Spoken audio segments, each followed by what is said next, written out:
Sir अजून चालू नाही झालं का? No, right now there is no.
So today's topic is electric diathermy or surgical cautery, which is an interesting topic as all we are students of science.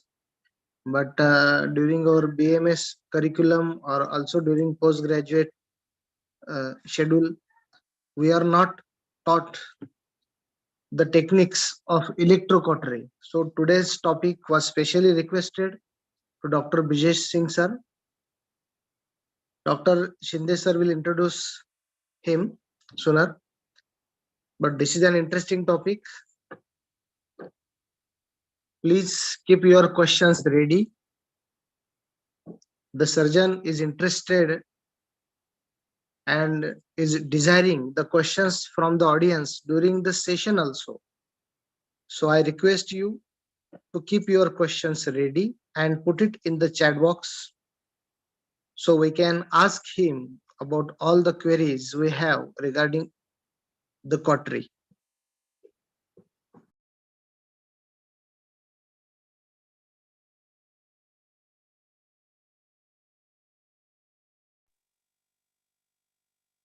Sujit sir.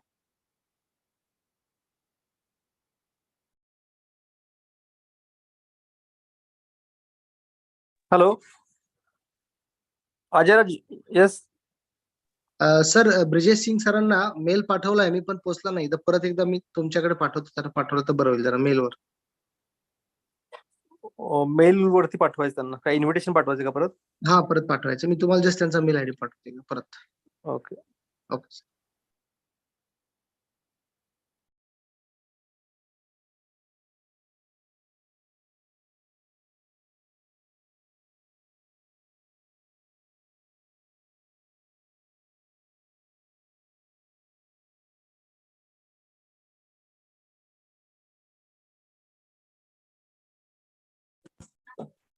आप phone क्यों लेकर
Okay, sir.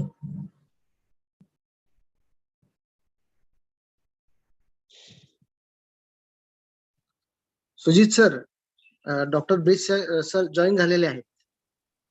Okay. Let us start the session.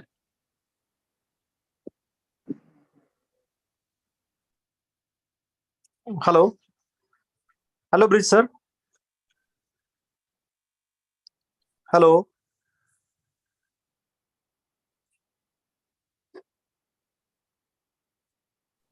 Hello. Hello. Good evening, Bridge sir. Hi, sir. Good evening. Hi, sir. We are waiting for you. Thanks for coming. Yes, yes. Yes, sir. Actually, I had a case, so Yeah. delay, Yeah, but sir. everything is fine. No problem at all, sir. So most welcome on the NIMA OBGY Society's this webinar, sir. I will just start your introduction immediately. So there is sufficient time for you to talk on this very wonderful topic. Correct, sir. Yeah, sir. This is Brijendra Singh, Dr. Brijendra Singh. He is a robotic laparoscopic laser and general surgeon, founder and head of Bridge Laser and Laparoscopy Center, Mumbai.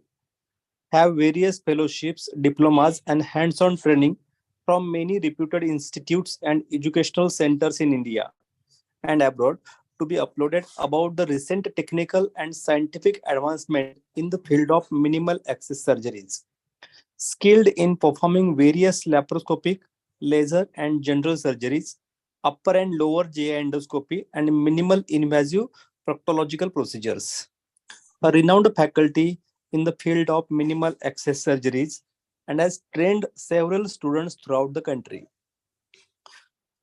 He is the member of many associations. He is the member of World Association of Laparoscopic Surgeon, member of AWR Surgical Society, member of Venous Association of India, member of Indian Podiatry Association, minimal access surgeon, general surgeon, upper and lower GI endoscopist, varicose vein and diabetic foot surgeon, proctologist and anorectal surgeon, laparoscopic hernia and AWR surgeon, and a robotic surgeon. He is associated with multiple hospitals in Mumbai and giving lectures and training at all over India in very reputed institutes. So, Brijendra Singh, you can take over now. We are very eager to listen you. Yeah, thank you, sir. Thank you for a kind introduction. I'm very much obliged that you have given us you have given me the opportunity to open this platform. And now I would like to share my PPT.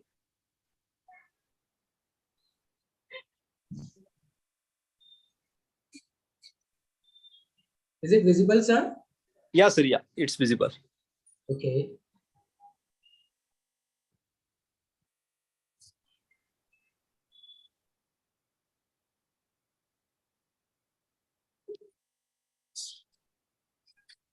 Okay. Should we start or we should wait for someone? No, sir. We can start. It's Okay, already that's great. 4:30. That's great. Okay. Okay, so friends, a very good evening to all of you.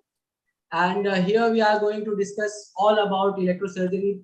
Actually, we are using these modalities since years, since we have passed, not only passed, but we enter in the medical college. We are seeing these gadgets, but still, there are some sort of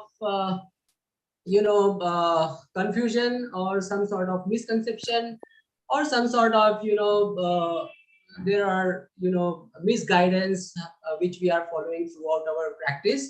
So I thought this would be a great helpful for you all to discuss this topic. So now here I'm presenting you with the fundamental of the electrosurgery.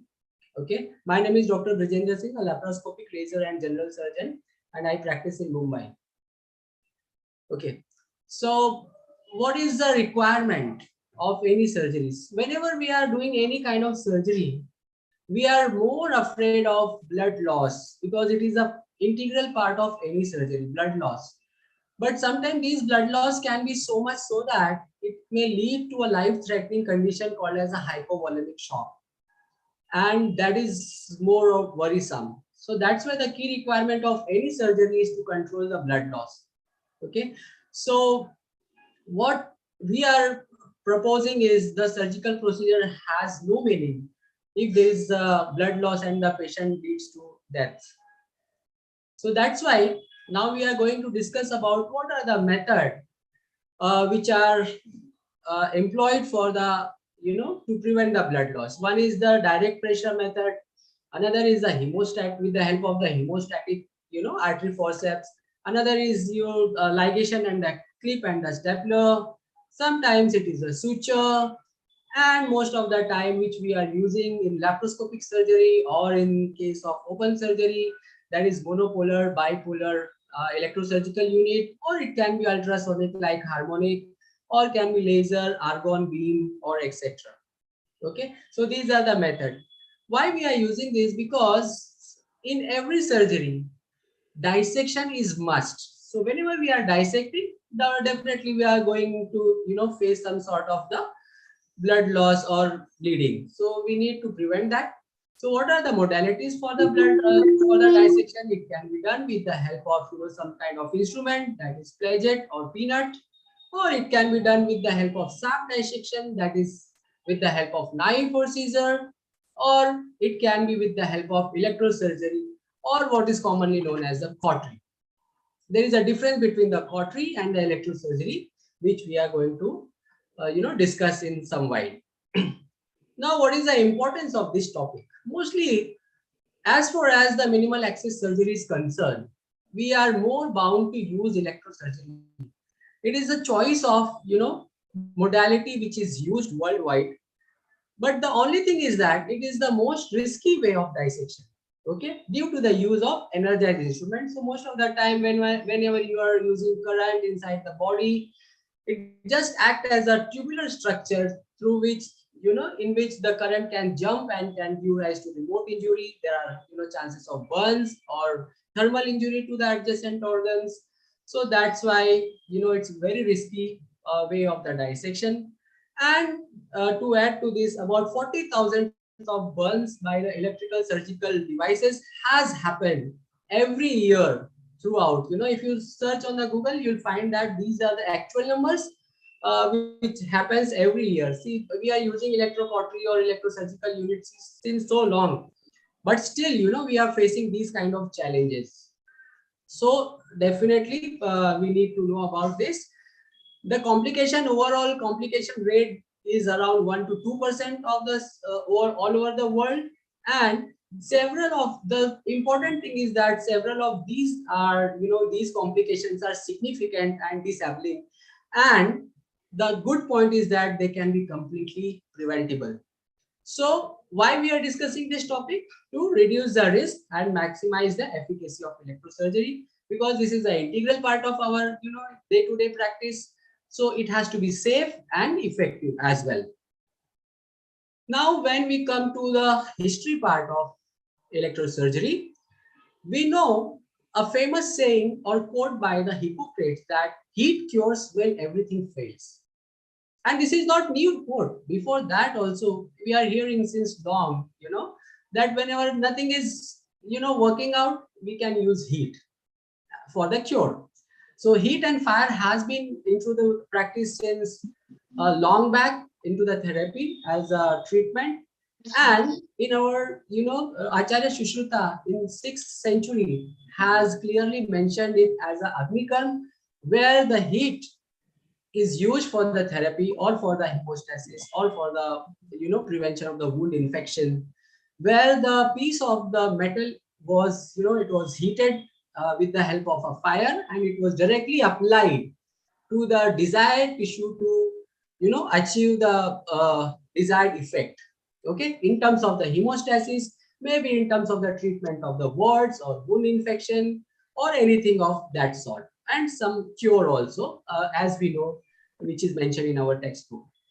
Later, a special medical instrument called as the cautery was used to cauterize the blood vessel. Now again, you can see this device here. This is the ancient form of device, and we are now using more advanced form of this. So this is called as a surgical diathermy.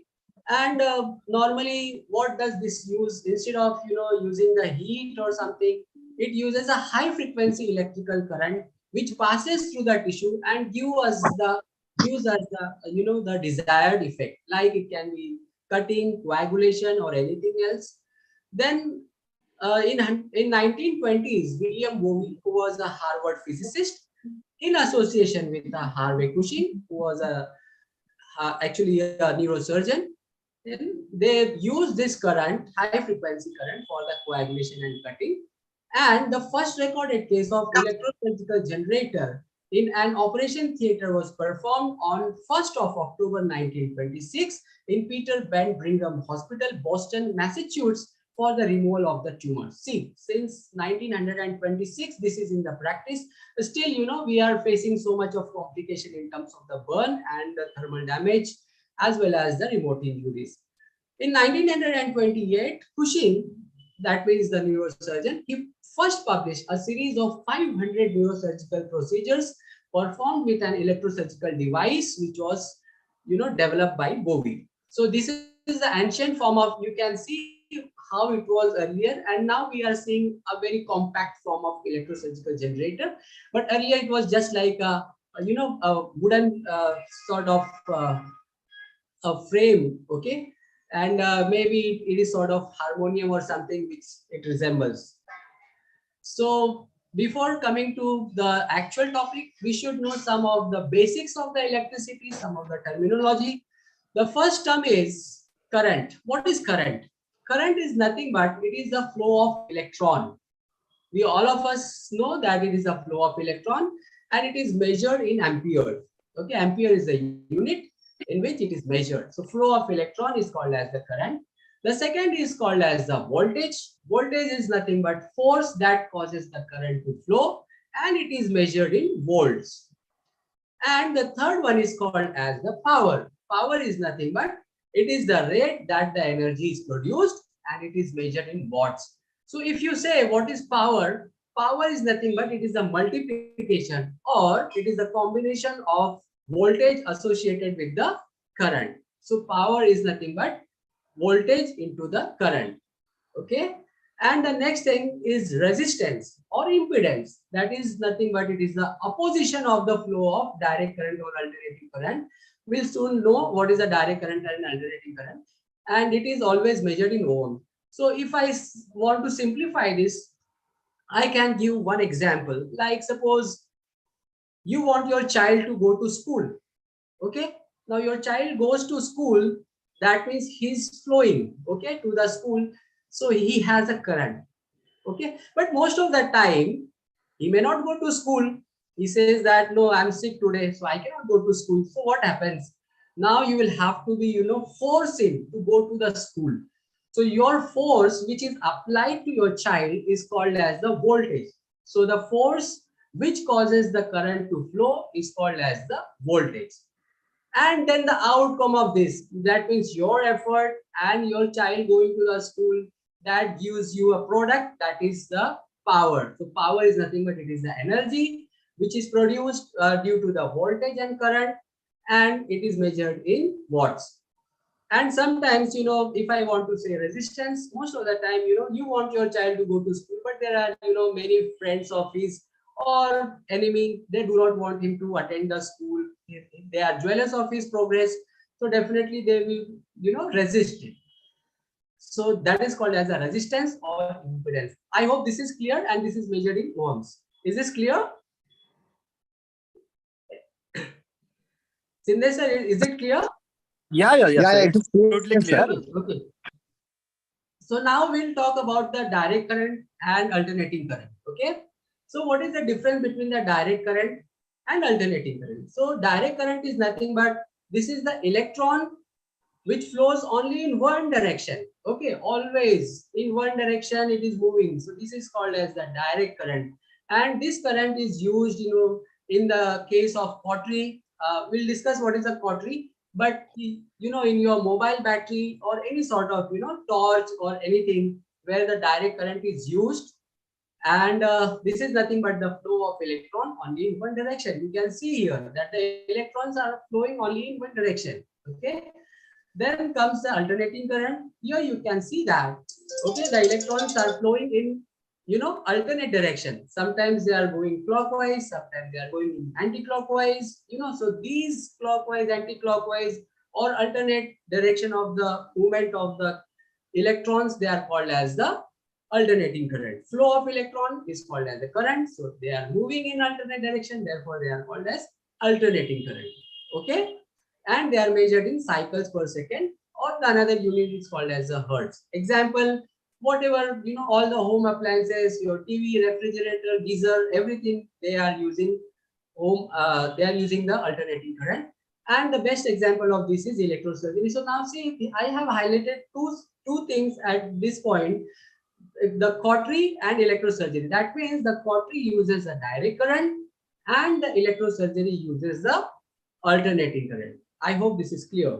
Okay, so here you can see the movement of electron which are in alternating direction. Now, before going to the, moving on further, we want to learn about the principle of the electrosurgery. What are the electricity in electrosurgery? Okay, so there are three principles. The first one is all the electricity, they always move towards the ground. Always, you see, always, any electricity, it always moves towards the ground. You must have seen this in your home also. There is one cable which is connected to the earthing. So that means you want electricity to go towards the earth.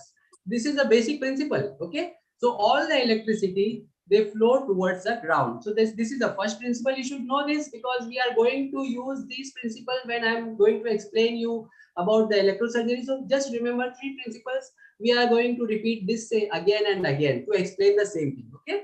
The second one is it always follows the path of least resistance. So anyway, suppose it is a water, it want to flow, so it will always follow the path of least resistance. Where there is a resistance, it will just change the direction. So same is true with the current. Okay, so it always follows the path of the least resistance. And in our body, suppose we are using electrosurgery, so blood has the least resistance. That means the electricity can flow through the blood very fast rather than through the bone. So resistance is more in the bone and least in the blood, and it is directly proportional to the water content of the tissue. Okay, this much is clear. So it always flows through the least resistance. So it is directly proportional to the water content of the tissue. Now the third principle is that it always seeks the completion of the circuit. So suppose there is a bulb and you have attached two wires, but there is no connection with the energy source. Or suppose there is a battery, one wire is going to the bulb, but another is not going. Okay, so there is a breakage in the circuit, so it will not work. So if you want the electricity to work, the circuit has to be complete and there has to be two poles, positive and negative. Okay, so these are the three principles. Again, it flows the ground, it flows always to the ground, it always follows the path of least resistance, and it always seeks the completion of the circuit. So these are the three principles. Now we come to the electrocautery. We always say, give me cautery, switch on the cautery, where is the cautery? Okay, what cautery you are using? But actually cautery is not the term to be used for the energy source which we are using nowadays. The correct term is electrosurgery or ESU, electrosurgical unit. Okay, so what is the difference between two? Now you can see one picture over here where there is a two electrode and in between there is a high resistance metal wire which is heated up. Okay, so this is called as a cautery. This is cautery. What we are using is not cautery. This is the cautery where two electrodes are there and the direct current flows through this specialized wire which has a resistance, and because of the resistance the heat is generated and this heat is applied to the tissue to to get the desired effect in terms of hemostasis or in terms of any other tissue destruction, cutting, coagulation, anything of that sort. So this is called as a electrocautery. And again, we'll see this, that it refers to the process in which the direct current is passed through a specialized high resistance metal electrode to generate the heat. And this heat is used on the target organ, in order to achieve hemostasis or varying degree of the tissue destruction. Now, the best part of this machine or this device is that in this device, the current is in between the two electrodes. So here the current does not pass through the tissue, our tissue, okay, which is the case in electrosurgical units. So here the current does not pass through the, that means I am not the part of the circuit. The patient is not the part of the circuit.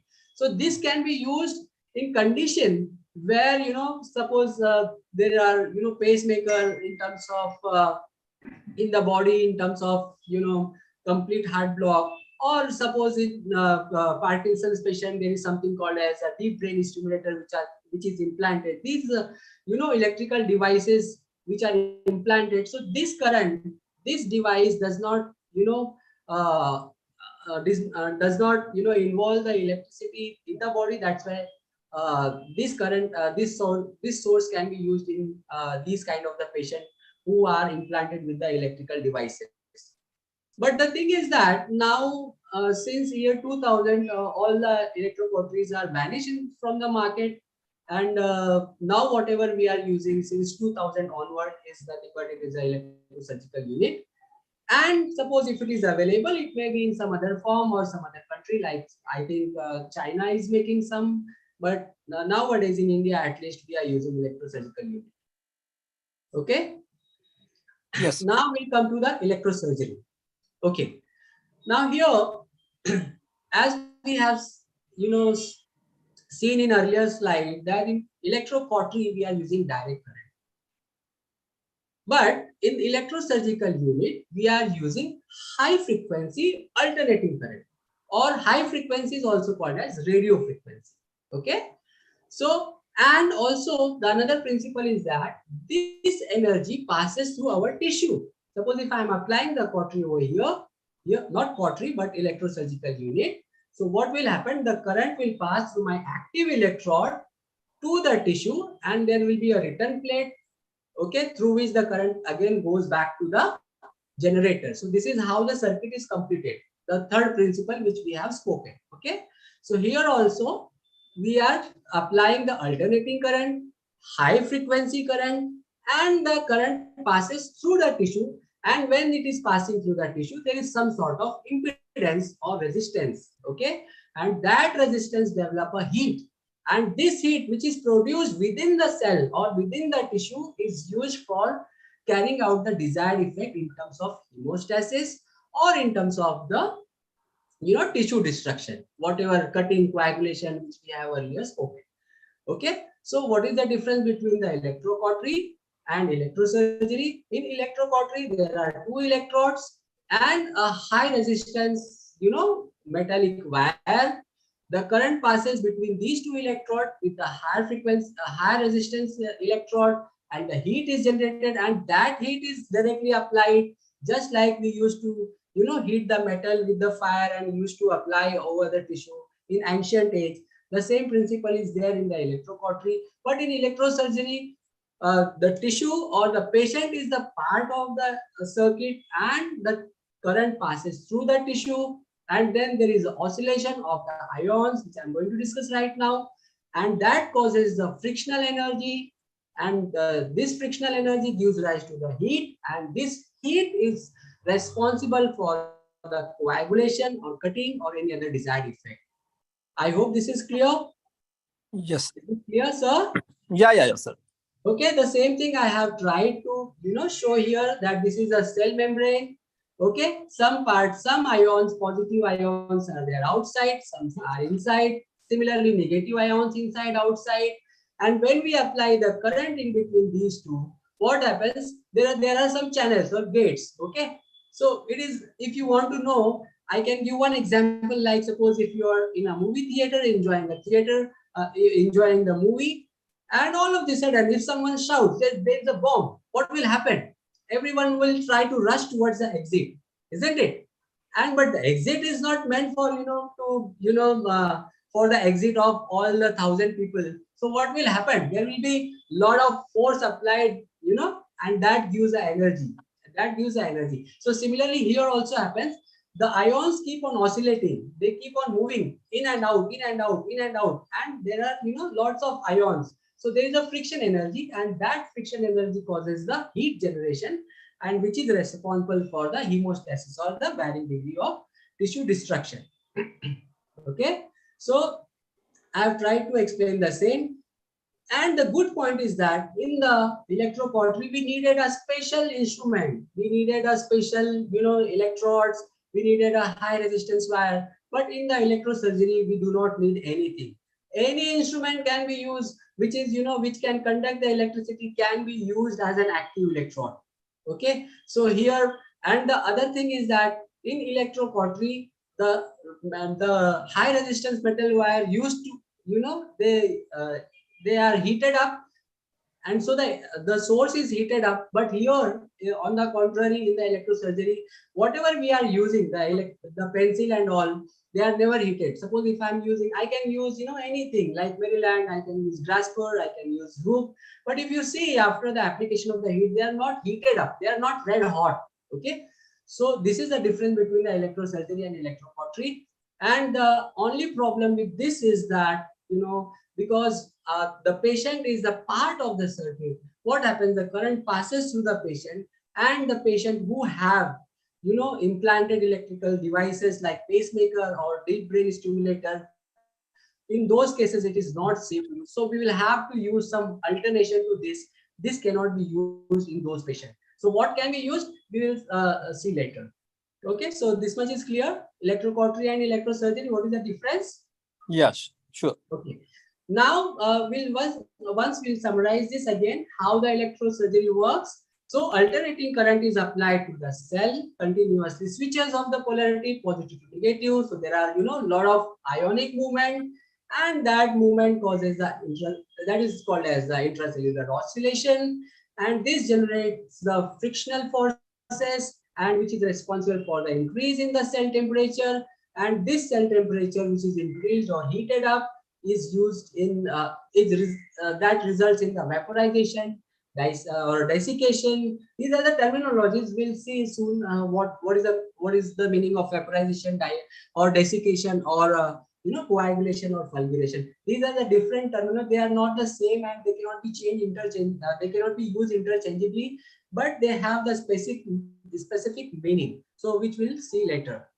Now, what are the components of the electrosurgery? So we have seen this. Again, it is just a revision that all the electrosurgical unit is composed of, first one is the generator, The second one is the active electrode, which we are using in the terms of, pencil, or it can be anything like a hook or anything. And then there is a patient, which is a part of the circuit, and then the circuit is completed via the patient plate, or it is also called as a return electrode, or more specifically it is called as a dispersive electrode. Dispersive electrode is, that is the the proper terminology, scientific terminology which is used, but in normal terms we say patient plate. Okay, so again it is nothing but it is the circuit between the generator, the current passes through the generator, active electrode, to the patient, and to the dispersive electrode, and back to the generator. So this is how the circuit is completed. Okay, so what this now we'll talk about the components. So first one is ESU, or electrosurgical unit. Now the question is, what does it do? I mean, we have the electricity at our home. Okay, we can directly, just like fan or geyser or anything, we can just devise one thing, and this is connected to the socket, and we can use this. Why we need to spend lakhs of rupees in electrosurgical unit? What is the use of this? So for that, we will have to understand another basic principle of the electricity in terms of the effect on the tissue.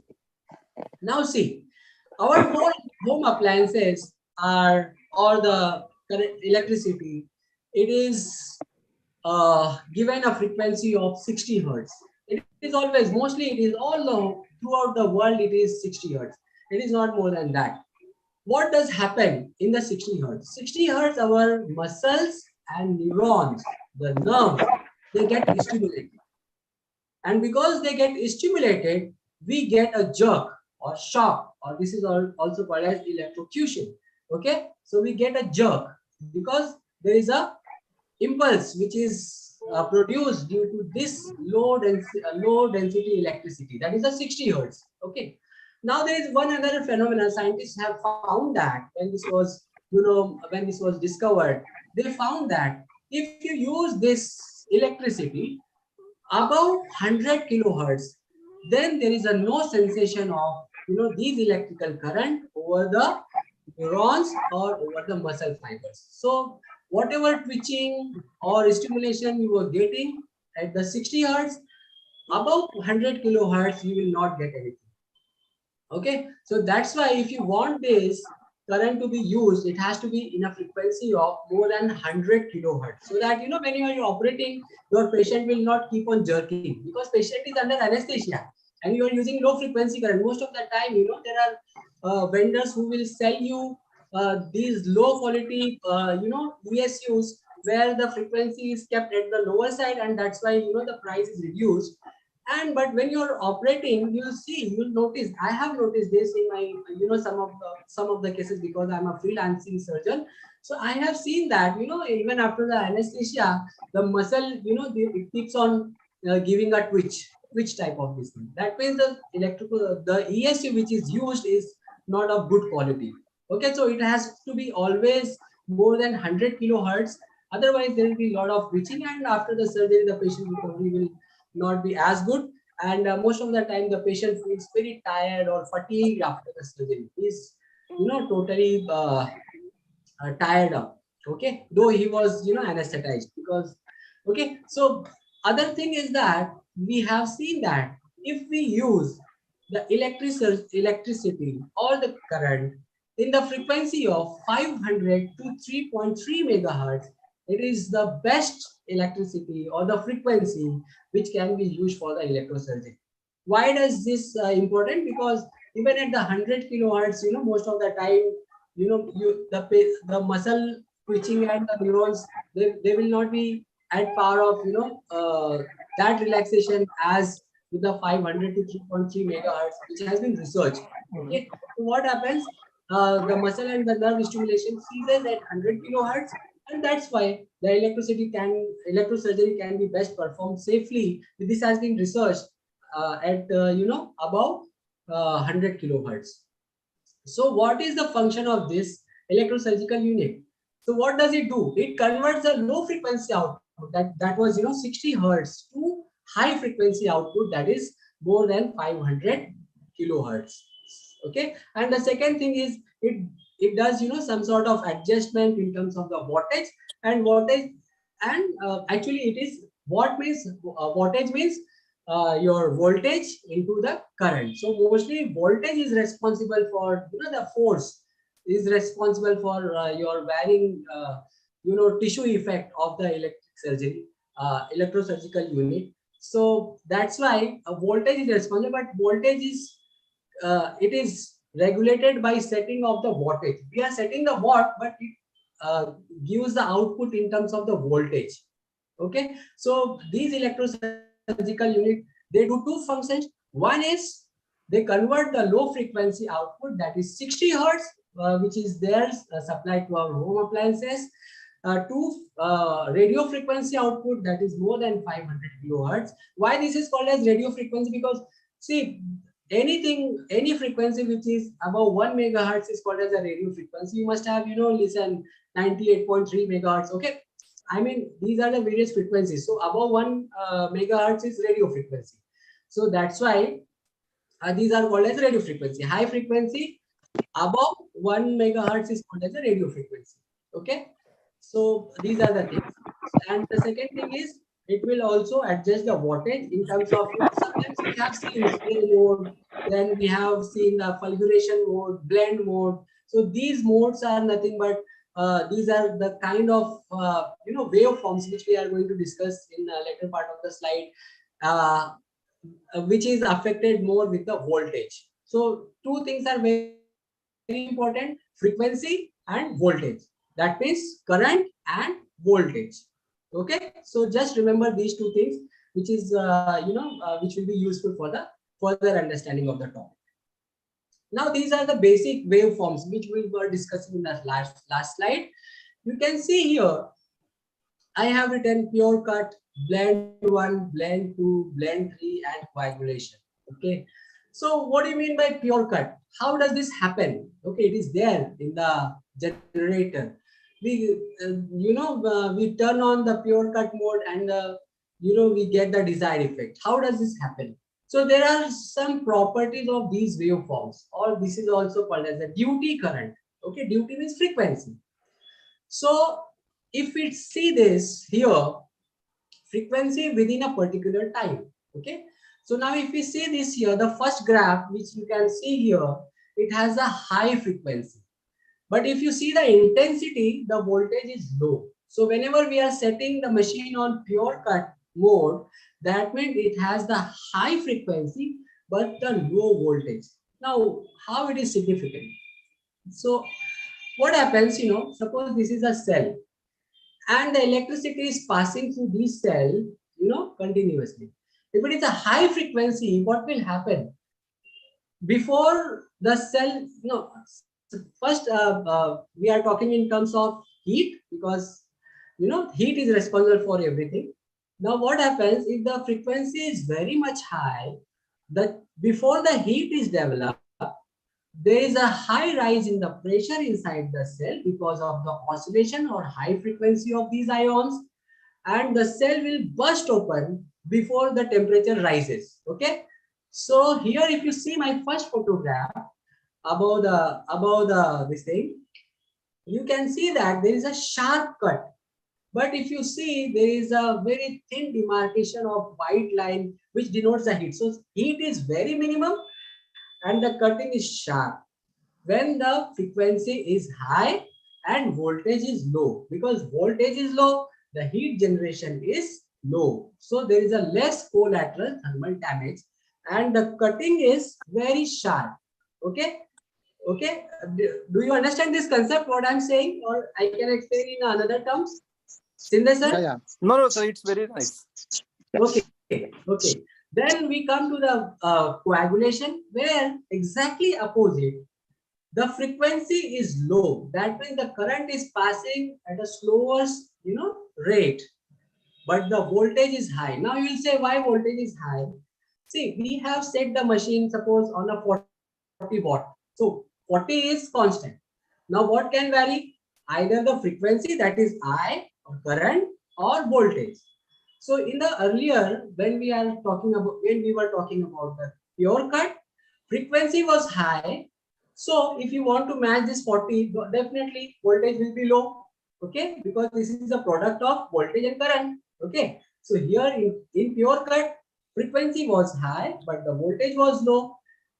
On the contrary, when we are using coagulation current, what happens? Frequency is low, but to achieve the same voltage will be high. Do you understand this concept? V and I. Okay, so if the voltage is constant, so what will vary? Either voltage will vary or current will vary. Okay, it is just like, suppose I want 15, so 15 can be 3 multiplied by 5 or 5 multiplied by 3. Okay, so either this is 5 and this is 3, or this is 3 and this is 5. Okay, but the product will be 15. Sindhu sir, am I clear? Yeah, sir, you are clear, absolutely clear. Okay, this is quite critical, to explain the thing, but I am trying my best to keep it but you are explaining it a proper way, so it is very easy to understand for newcomer also. Okay, thank you, sir. So now, this is the difference between the pure cut and coagulation. So here you can see when the voltage is high, the heat generated is more. So there will be lot of thermal spread. So here in the above picture, you can see that there is no cutting, but the heat is more. So what happens at this temperature? The cell has a cytoplasm. So at this temperature, all the cytoplasm and water content, they get evaporated, and there is a shrinkage of the cell. So that's how you attain the hemostasis. So when we are using coagulation current, temperature is high. Because of that, all the water, it is evaporated slowly, and then the cell membrane and the entire cell gets shrink, and there is a hemostasis. Then you will ask me, sir, but we are using coagulation current for the cutting also, because most of the time I have seen many surgeons, if they want to cut any tissue, they will always press the blue button. Okay, yellow is for the cut and blue for the coagulation. So we are always using blue only, and you say that for when you are using the coagulation, there is no cutting and only heat is generated and there is a cell shrinkage. So friends, there is one more entity into this, like there are the effect of the temperature on the cell. So at 37 degrees Celsius, it is a normal body temperature. It does not affect the cell anymore. But suppose if the temperature is risen to 55 degrees Celsius, at the 55 degrees Celsius, what happens? The protein inside the cell, they get coagulated, and the shrinkage of the tissue happens. But if you increase further, suppose this is a blood vessel, this is the lumen of a blood vessel. Okay, so what happens at the 55 degrees Celsius? The elastin and collagen are two proteins which are present in the cell wall. Okay, they get melted up, and these melted protein, elastin and collagen, they get fused together, and that's how the lumen get obliterated. Okay, and then it achieves the hemostasis. You understood? And above that, suppose if we apply more energy, what happens? There is something called as carbonization or caramelization, which happens above 150 to 200 degrees Celsius. So what happens if you are applying the same current there? Okay, what happens at 100 degrees Celsius? There is vaporization. So these cells get vaporized, and that's why you achieve the cutting effect even with the coagulating current. You understood why we are getting cutting effect with the coagulation current? Ideally, if we use, suppose I am using 15 for the cutting and I am using 15 for the coagulation, this 15 will not coagulate for a given particular time. So when I am using pure cut, the cutting will be more at 15 wattage, but cutting will be less at 15 wattage at a given period of time. Time frame is important. If you are applying for the longer duration, then definitely they are going to, the cell get vaporized and you will get the cutting effect. Okay, so this is the difference between the pure cut and coagulation waveform, which is very important. So most of the time, suppose here, I just want you to focus on one thing, that suppose you want to approximate some delicate structure. You want to cut and then approximate. Like suppose if, in my case, suppose if it is a ureter and there is a stone stuck inside the ureter, I want, or suppose in case of gynac, suppose there is a unruptured pregnancy. Tuboplasty. Yeah, yes. So what is, so you want to cut open the tube and again you'll extract the product of conception and again you'll try to approximate it. So if there is less thermal damage, if the cut is sharp, definitely it is going to heal, in a very healthy way. But suppose if you are applying more energy and the thermal damage to the margin is there, and you want to again approximate, just like colpotomy, suppose, okay, and you want to approximate the things, what will happen? These burn edges, they will not approximate, in a proper way, and sometimes there will be wound adhesions or something. So that's how this is very important to understand where to use pure cut and where to use coagulation. Wherever you want, the sharp cutting, always use pure cut instead of, using coagulation current. And when you want to achieve hemostasis, do not use pure cut here because there is no heat generated. Heat is less. Before the heat is generated, actually there is a cell destruction. Okay. So when the cell is destroyed, you will not get the chance to generate the heat, and there will not be melting of the proteins or the protein denaturation. So there will not be hemostasis. So we'll see in the next slide what happens. So in the electrosurgical waveform, there are various modes, like there is a cutting mode and then there is a coagulation mode. What happens in the cutting? Cutting has the high frequency but the low voltage.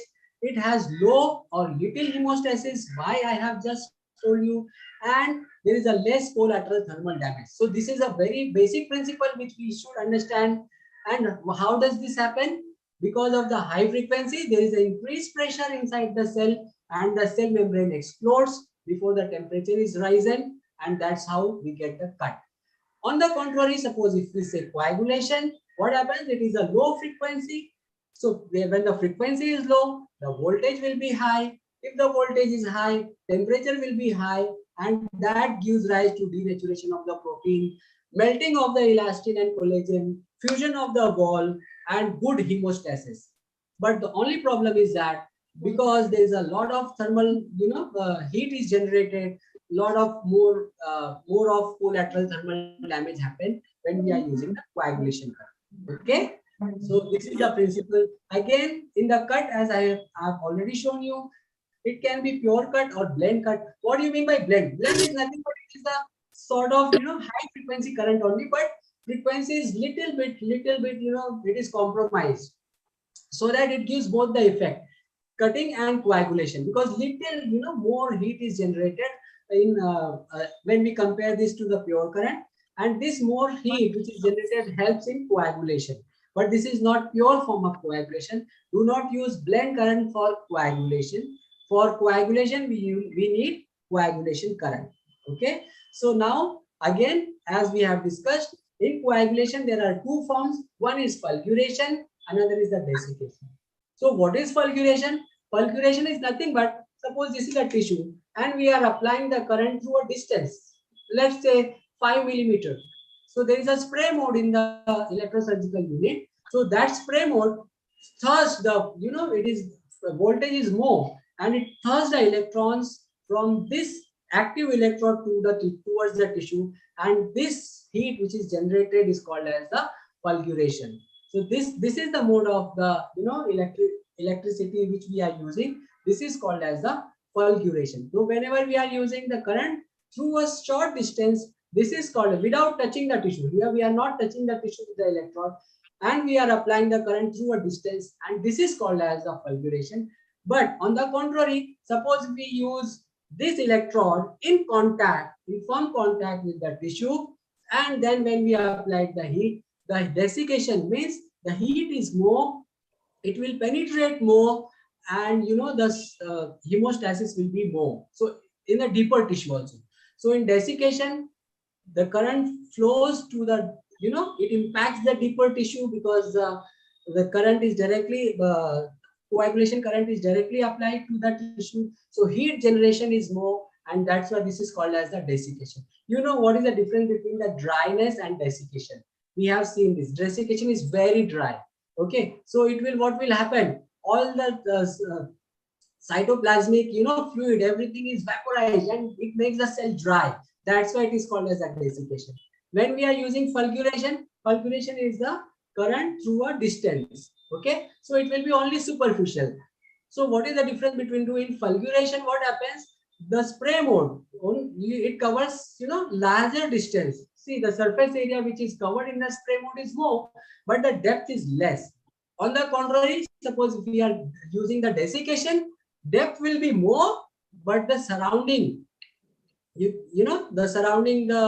effect of the tissue, the heat over the tissue will be less. So this is the difference between the fulguration and desiccation. Okay, so now where we can use this practically?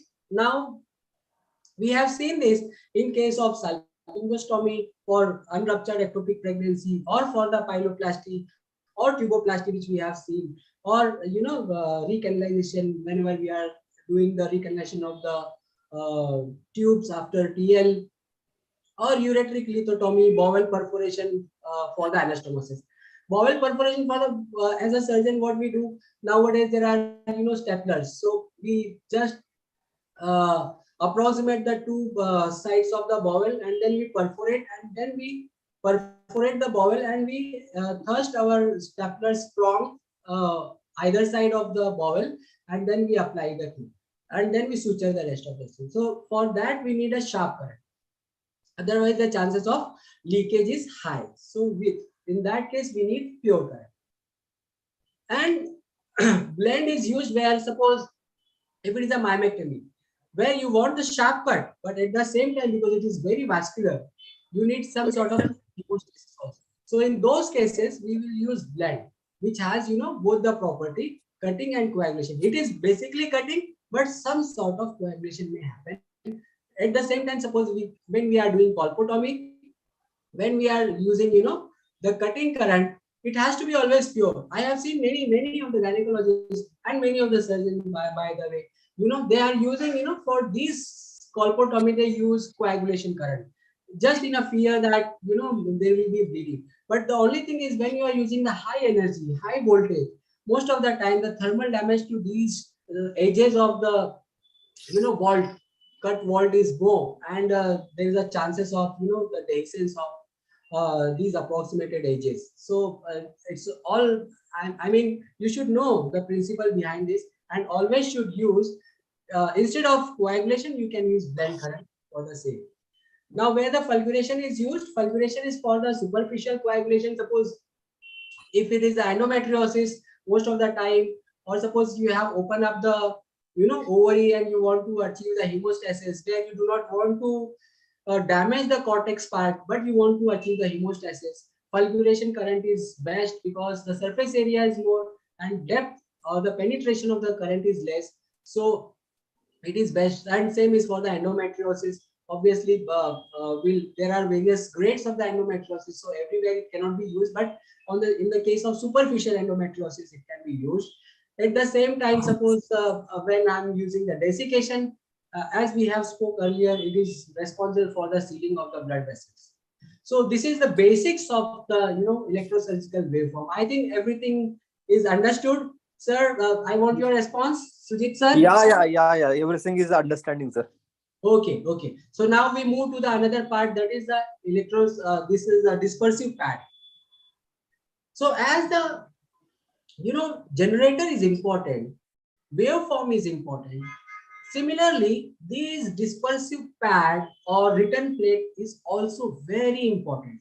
Lots of the time, whatever burns or accident happens, it is because of this. And also, suppose if you want to use any electrosurgical unit, there has to be completion of the circuit. So as I told you, there will be a generator, then current passes to the generator to the active electrode. Through the active electrode, it passes to the patient, and from the patient, I need this current back to the electrode, okay, to complete the circuit. So this happens via the patient plate. So whatever current we have, applied to the patient, now this has to go back to the generator to complete the circuit. Otherwise, this won't work. So for that, electro pads are, or return pads or dispersive pads are very important. Okay, so this is the use of this, and it facilitates the current to return back to the generator. But the only thing is that if you are not using a good quality of these pads, or suppose they are not functioning well, what will happen? Suppose you have applied, 100 watts of the current, but your pad is getting only, it has a surface area which can, take only, instead of 100, it can take only 50. So what happens to other 50? Other 50 will try to find out the other way. Suppose if there is a leakage of the current or there is alternative pathway. As I told you, the second principle of the electrosurgery is it follows the least resistance. Okay, so wherever it finds the least resistance, it will flow to that direction. Suppose if any patient is wearing some sort of metal, okay, and it is in contact with the earthing somehow, or any other metals, metallic jewelry or something, anything which can conduct the electricity. So the current passes through that, and there is a, thermal damage or the heat damage which happens. So this is very important, to use a proper kind of dispersive pad which has a good surface area, so that it can accommodate all the current which has entered to the patient body. All the current is which is in the patient body can be accommodated on the plate, and it drives all the current back to the, generator. So this is how this is very important. But we have seen, many a times, even actually I could not put one of my slide where, just last week or last week I had a case where a patient was operated for LSCS, and she got, a patient side burn, patient plate side burn. Okay, why does this happen?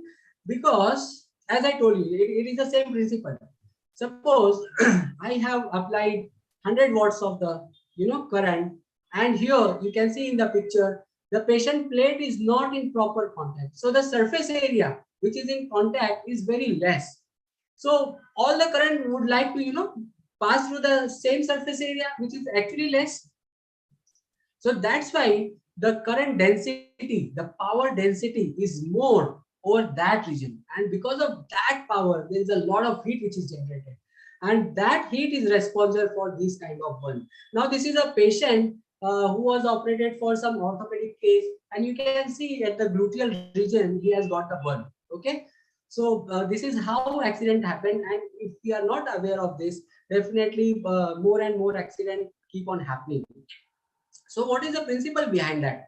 We'll see that there is an equation which is called as burn is equal to intensity of the current multiplied by time and divided by area. That means if you see the area in proportion to the burn is more when the area is less. Area in terms of your plate. Okay. So burn is more when the area is less. So that's why if you want to avoid this kind of burn, the surface area of the plate has to be maximum. Okay, it has to be maximum. And in the WHO or various researchers, we have found that this area has to be at least 100 square centimeter, 100 centimeter square. Okay, like this. So it can be 10 by 10. That is 100, or it can be 5 into 20, that can be 100. So at least 100, the surface area has to be 100 centimeters square. So if you want to avoid the burn, the area has to be more. So more the area, all the current which is given through the active electrode to the patient body get accommodated to these surface area, and they return back to the generator. But if it is less, then it is just like, as I have given you one example, when you are watching a movie in a theater and everybody wants to, rush through the same exit. What happens? There will be a lot of, power is generated and a lot of injury may happen. It is just like that. But suppose if that exit was, it was a big exit, and all of the viewers of the movie, they could, exit in a very comfortable way, definitely there would not have been any casualty. So this is the same principle which is applied over here.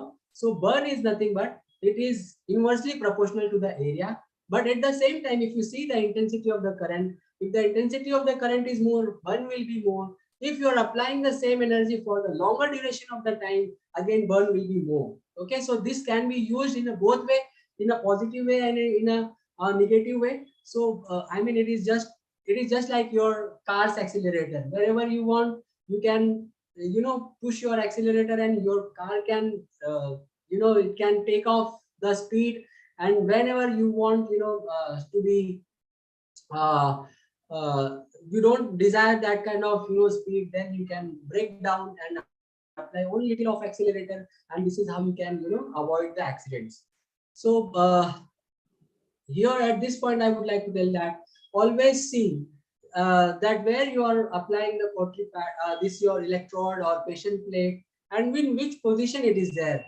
Always prefer the position which is closer to your incision site. Suppose if you are operating for a hernia, or you are doing LACS, then obviously gluteal is the nearest.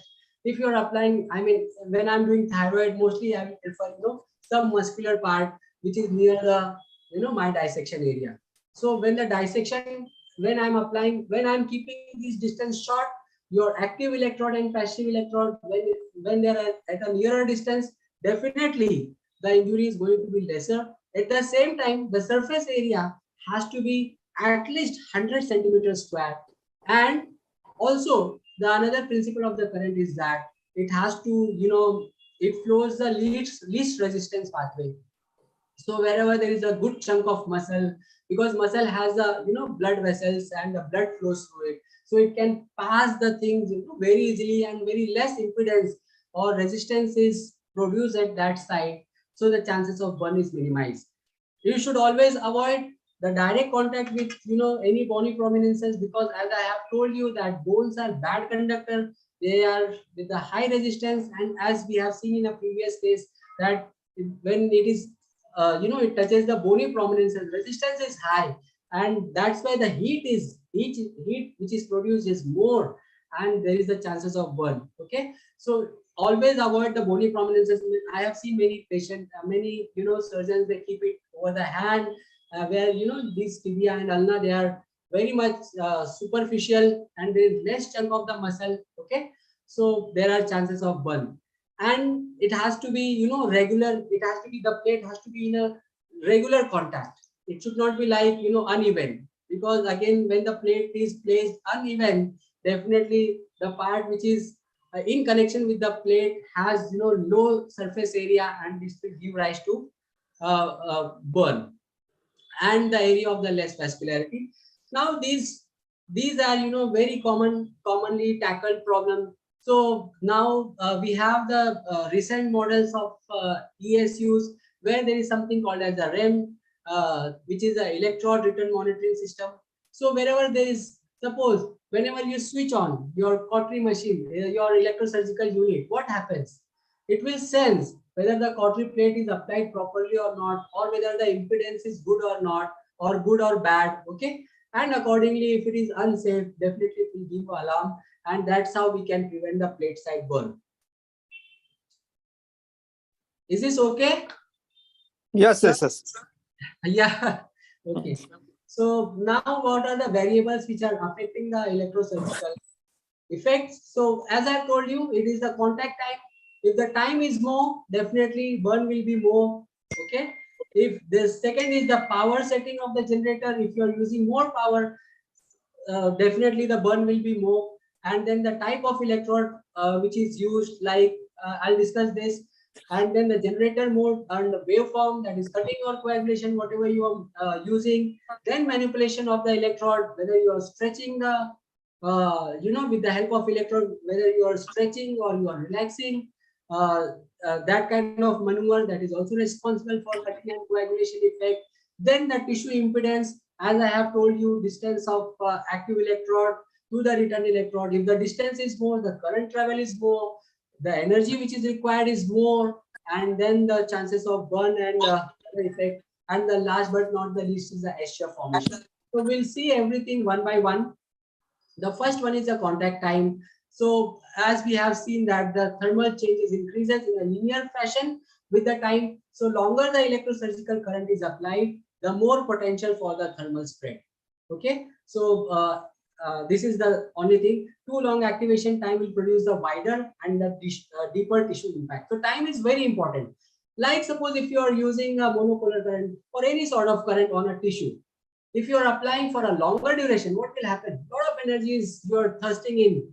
Okay, and when you are thirsting in a lot of current, what will happen? A lot of heat will generate, and that gives rise to the burn or undesired effect. That is in terms of collateral thermal damage. So always the contact has to be for the lesser duration. Okay, so like just like if you want to just like when you are painting on a wall, when you are painting on a wall, if you want to cover the the deeper portion, you will apply it very slowly. But suppose you just want to give a fine touching, then you'll be just like superficial. So this is what I mean by the contact time and the speed of the movement. Okay, speed of the movement, only superficial, like this. Okay, so this is the same principle which can be used in terms of when we are using the electrosurgical unit. The second is the power setting of the generator. We have known this, that the impedance affect the power setting. Like now, see, you can see the two pictures. One lady is very fat and obese, and another is, you can say it is a well built. So whenever there is a more tissue, more fat is more, that means impedance is more. Impedance is more, that means resistance is more. If you want the same desire of the cutting or coagulation in a fat patient, you will have to use the higher energy. Whereas suppose if it is a well built, very well built with the muscle and the bony prominences and the water content, everything is in a proportion, definitely for the same desired effect, you will use very less power. So this is the importance of the impedance. The second thing is whatever electrode we are using. Suppose if it is a pinpointed electrode, what will happen? When it is a pinpointed, you will need less of energy for the cutting. But suppose if you want coagulation, you want more. If you want more heat to be generated because you want to coagulate, definitely your electrode surface area has to be more, so that the more current is there in between the electrode and you get the desired effect. So if you want cutting, the electrode has to be sharp, and if you want to coagulate, the electrode surface area has to be broad. Okay, similarly, if I use 15 watts of the current with the thin electrode, it will give the sharp cutting, but suppose 15 I want for the coagulation, it will not be sufficient. For that I need more. So it depends on the size and the pattern of the electrode also, along with the power setting. So caution is what? Here we have to take the caution that use the lowest possible setting to achieve the desired effect. Now in your machine, how will you know whether what is the lowest possible? So if you want to know for your machine, you can do one thing. You can take a soap, bathing soap, okay, and place it over the electrode, your return plate, and then with the help of your pencil or any of the electrode, you try to cut it. You suppose if you are using 15 watt, try to cut, it is not cutting. Okay, increase, try to cut, and again increase, try to cut. Whenever you get the the desired effect over the soap, that means that is the optimum power which has to be set for your machine. So it is not less, not more. If you are using more, thermal damage is more, chances of injuries are more. If you are using less, definitely it is not going to give you the desired effect. So this is how you will use the optimum effect. Now, what are the benefit of the lower settings? We have seen this, that if you are using high power, burn will be more. If there is a you are using low current, the thermal damage will be less and arcing will be less. So patient recovery is best at the lower setting. And if you are using the less power, the charring of the tissues are less. Tissues are not burnt out, like I have said, carbonization or caramelization, which happens at 150 to 200 degrees Celsius. So if you are using for the less duration, less voltage, what will happen? There will not be carbonization. and the patient recovery will be, at the par. It will be best. So the only thing which I want to say is that lower is the better. So just remember this mantra, that lower is the better. It should not be too low and it should not be too high. It has to be optimum. Now the same thing which I have discussed, the effect of the temperature on the cell. At 37 degrees Celsius, it is a normal temperature. 55 degrees Celsius, protein coagulates, and the cell death happens over a period of 1 to 6 minutes. At 60 degrees Celsius, instant cell death. 80 degrees Celsius, elastin and collagen melts and fuse together to give the hemostasis. 100 degrees Celsius, cellular vaporization happens, and 150 to 200 carbonization or the caramelization happens. Now there is a quiz for you. Okay, anyone who wants to answer? Otherwise, I will answer. Don't worry. So, what is the best way to prevent burning or charring of the tissue? We have discussed everything. Now everything is over. Now I just want to answer these questions so that I will understand how much you have grasped out of my some 20 minutes or I think 1 hour lecture. Ajay sir. Number one is we have to keep the voltage. Yes, Correct. we have to keep the voltage at lower level. Correct. And during using monopolar during coagulation, we have to first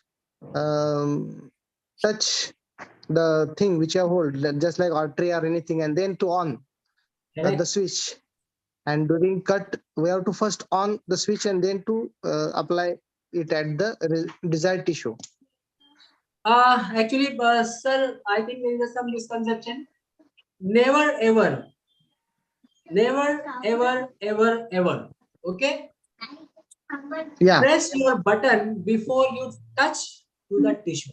What happens? Suppose if you are pressing the button and the current starts jumping, what will happen? It can go anywhere.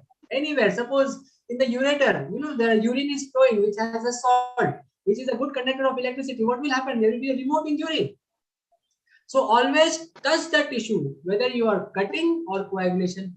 Only thing is in terms of fulguration, where there is a large surface area and you want to fulgurate the things, that is the only condition where you will press the button through a slightly longer distance. I mean, not very long, but it has to be at least 1 millimeter to 3 millimeter to 5 millimeter, not more than that. Otherwise, the desired effect will not happen and the current can jump, because current flows to the direction of least resistance. Wherever it will find the path, it will just jump it. That is called as a leakage of the current. Okay. Anyway. Yeah. Okay. Thank you. Yes. Now, so again, we have known 2 things. One is the cooking. Cooking means proper cooking, like cooking. So there are 2 things: cooking and burning. Wife cooks or burns. Okay. Sorry if I'm sorry for the wife word. Okay. So anybody, okay, either he or she can cook or it can burn. If you're cooking a rice, what will happen? At a particular temperature, it will give the maximum effect and it will be cooked properly. I mean, it is eatable. But suppose if you apply the heat for the longer duration, what will happen? Everything will be burned. So the principle is that whenever you are using any kind of temperature which is less than 100 degrees Celsius, definitely it is going to cook and it is not going to burn or char the thing. Okay. So there are 2 things you should know, that cooking is nothing but it is temperature which is kept less than 100 degrees Celsius. Burning means the temperature which is more than 100 degrees Celsius. Okay. Burn means blackening, charring. Okay. So you have to use the energy judiciously. That's why we use less wattage, as you said, Ajay Raj sir, that we will use less intensity of the current and we use less time. Like suppose if you are holding any tissue, so it should not be like you are holding with the grasper or you are applying your cautery and keep on for a prolonged duration. The damage will be more. So if you want to prevent it, what will happen? So it has to be either 1 to 3 seconds, not more than that. So it will give you the desired effect. If you keep on pressing the paddle when you are holding the tissue, what will happen? The temperature will be more than 100 degrees Celsius. and there will be charring instead of cooking. So charring is also very bad. Sooner we'll come to that part also. Then there is a moisture. Moisture is very important. What is the role of moisture? Just like I gave one example of cooking of rice. What happens? Suppose if you're cooking the rice and now you want to switch off your gas, but you are not sure whether it is cooked properly or not. So you will pick one of the rice particle and you will try to press it and find whether the softening has happened or not. Suppose the softening has not happened. What is the option? Now there is no more water left in the vessel, and even the rice is not it is not cooked properly. What will happen? What can be done alternatively? You can pour some of the water. I mean, this is a usual practice. I do not cook, but I know how it is done. So you pour some of the water and then again you will ignite or whatever your burner. Okay. So what will happen? As long as water is there, that means the temperature is below 100. At the temperature of 100 degrees Celsius, water start vaporizing. Okay. So as long as the tissue is moist when you are cutting, when you are applying the current, that means what happens?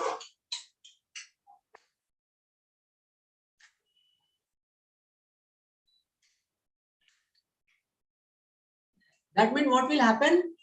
That the temperature will not rise. And if the temperature is not rising, that means you are cooking and you are not burning. Okay. So that is the idea. Suppose if you want to cook the uterine artery, you have applied the bipolar. Okay. And you see that there is some blackening happening. Okay. But you are not sure whether, whether your uterine is cooked or not. So what is the option? You can apply some sort of water. You can moisten that place. Or you can take out your grasper or what your bipolar and just sprinkle this or swipe with the betadine or something, some moist just to moisten it, and again apply. As long as betadine or water or saline is there, it will not cook the it will not burn the uterine, but it will cook. So this is how you can use this principle in your day-to-day practice. So it has to be cooked and not burn. Okay. And the next thing is your color change. How will you come to know whether it is cooked or not? Color change of the tissue. So if it is a white, that means now it was partially half cooked. Okay. And whitish to yellowish. Yellowish is again more than half, but it is not complete. But it becomes brown, yellowish brown. That means now that gives a texture where you are going to say that yes, now this is properly cooked. And you should not overcook also. If the tissue becomes black, that means you have overcooked it and it has its own disadvantage. So it has to be properly cooked and not overcooked. Okay. And the next thing you see the shrinkage effect of the tissue. When the, as I told you, when we apply the coagulation current, what happens?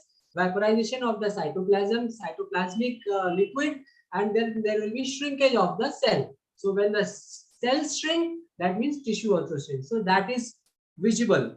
Okay. So these are the factors you should know to prevent the charring of the tissue. One is you should know what is cooking and what is burning. You should apply, less voltage of the current, less time, keep the tissue moist if you want to cook for the longer duration. Change of the color, you should observe whether it is a white, yellow, brownish yellow, or it is a black. So you should not, come towards the black. And the next thing is you will see the shrinkage effect of the tissue. Now we'll come to the next. What is the type of current density? We have seen this. We have discussed this. These are the type of the electrodes which you can see. Some are very pointed. Some are when you see this, they have the broad surface area like grasper, or there are ball which has a broad surface area. So depending on your requirement, you will use this. As I told you, if the point is sharp, you will require less energy and it will be used for the cutting. And if you want to do coagulation, it cannot be done with the needle. It needs broader surface area. And suppose if you want to desiccate, like suppose when we are doing some sort of cervical procedure around the cervix, where we use the ball to get to desiccate the tissue which is undesired. So current density is very important. So it is the same thing as we have seen. Burn is intensity of the current into the time. So intensity of the current also depends on the area. So do not, I mean, there are various aspects to look into it. So just try to understand. Then the smaller, I have already said that sharp object will require, less wattage to achieve the desired effect. And if you use the broader one, you will require more current. Now here, at this point, what would be done to achieve the desired effect? If there is a, I mean, you want some desired effect, like you want cutting or coagulation, but this is not happening at the optimum power setting. You have set your machine, you have at the optimum level, as I told you, with the help of the soap or something, or you are using since so long, so you know what is the optimum level of setting which you can use. Like somebody uses 40, somebody uses 25 wattage. So here, suppose you have used, you have set your electrosurgical unit at 40 wattage and you want to coagulate the vessel, but it is not happening. So what can be done in such situation? Anybody? Did you understand the question, sir? Ajay, sir? Yes, sir. We are trying to understand what was to be done when the teacher was not taught. Yes. It is So, like suppose the machine okay. is set at your optimum level, and usually you used to get the coagulation effect. But now at the same setting, you are not getting the coagulation effect. Suppose you are working to some other place, you are freelancer, and you are not getting the desired effect. So what we can do in such cases? Dr. Sujit Shinde sir is saying that we should clean the instrument. Is it correct? Yes, you're right. Okay, so here first I'll give option: increase the power setting. Second, decrease the area of electrode surface. Third, change your electrosurgical unit. Fourth, change the dispersive electrode, that is your patient plate. And the fifth one is check the wire connections. Or all of these? All of these. Great. Yes. So this can be all of this. But suppose, to be very frank, actually anything can go wrong in this situation. But the only thing is, suppose if it is your set and you are not good, if you are not achieving, with the one kind of electrode, most of the time you have seen this, that when you are applying electrosurgery to a Maryland, it is not cutting the thing, but as soon as you change it to the hook or something like PCOD needle, immediately you will start getting this cutting effect. So most of the time you can change your electrode also, or as you have said, everything can be looked for, and whatever the problem is, you can just troubleshoot that. Okay, now which of the following instruments with current are best suited for following procedures? So I'll ask: salpingostomy. Which instrument? Which is the first best instrument pointed? Yes, correct. So for salpingostomy, as we have discussed earlier, okay, we need pointed instrument. Okay, so we need, whenever we are using the pointed instrument, we are going to use less current, less wattage, less thermal damage, and the cutting effect will be the same. Yes, you're right, sir. Second is myomectomy. Blunt current. You can use as correct, blunt current, but it should not be that sharp. I mean, you cannot use PCOD needle, but you can use hook sort of something. Slightly broader, not sharp. And blunt current, of course, yes. Second, colpotomy. Same blunt current. Same. Yes. Third is fulguration. See, fulguration is a spray mode. You can it is not going to contact the tissue. Correct. So fulguration we are doing through the distance. So it needs broader surface area, so that more and more current can be pushed in the. So you can see the spatula over here. So this is the best suited instrument for the fulguration. And the sealing effect of the uterine vessel, of course, it needs a broad jaw, because Broad now jaw. sealing effect, you want more of the Pressure and this compression plus sealing. Yeah. correct, sir, correct. Yeah. Very nice, sir. So now again we have we have discussed this slide, generator and all. Now, how does manipulation affect? So we know one principle, sir, that whenever there is a we want to cut anything, the tissue has to be stretched at the maximum level. So cutting is better. Whenever we want to achieve the coagulation, the tissue has to be relaxed. When the tissue is relaxed, cooking is better. When you're stretching, before cooking, the tissue will get separated. It will tear apart. Okay, so that is what I mean by the manipulation. So for the cutting effect, stretch the tissue. Narrow tip electrode has to be used without or with the direct contact with the tissue. And for the coagulation effect, you have to relax the tissue. Broad tip electrode has to be used and squeeze the vessel, as you said, sir. Okay, together. Yeah, sir. So that all the water content and anything, they get separated and the coagulation happens. As long as there is a water content or blood in the vessel, it will not get cooked properly. So when you are compressing it, you are actually removing the water content so that the desiccation can happen. Okay. Now, impedance, as we have discussed earlier. So wherever there is a impedance means resistance. So wherever there is a more water content, the flow of the electricity will be easier. And whenever there is a less water content, the flow of electricity will be less. That means resistance will be more. So as we have seen that blood has the least resistance and the bone has the most resistance. It is the resistance. Now another thing is that eschar formation. As you can see, sir, here, whenever there is a eschar formation, eschar is nothing. It is the whenever we are using the high voltage current or for the longer duration, instead of coagulation, or the tissue get charred out, and this char is a very bad conductor of the electricity. So suppose there is a charring on your electrode, and now when you are trying to cut or coagulate anything, you are applying the electrode, but it is not happening. You are not getting the desired effect. Okay, you are not getting the desired effect. So what will happen? So you will apply more and more energy to get that desired effect.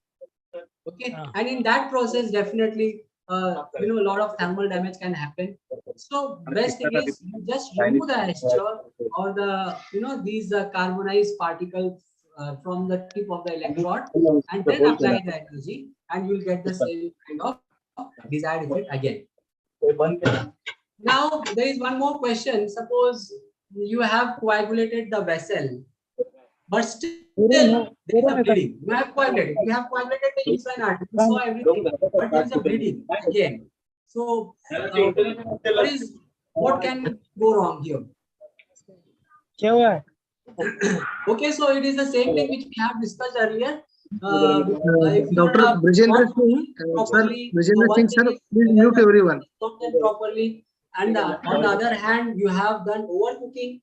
So what happens when you are overcooked? When you are overcooking, what will happen? There is a eschar formation, and as soon as you want to remove your grasper from the uterine artery, what will happen? Everything, the eschar along with the protein and everything, it comes out, and your blood vessel opens. So this is one thing, and another thing is that you have not cooked it properly, so that leads to the bleeding again.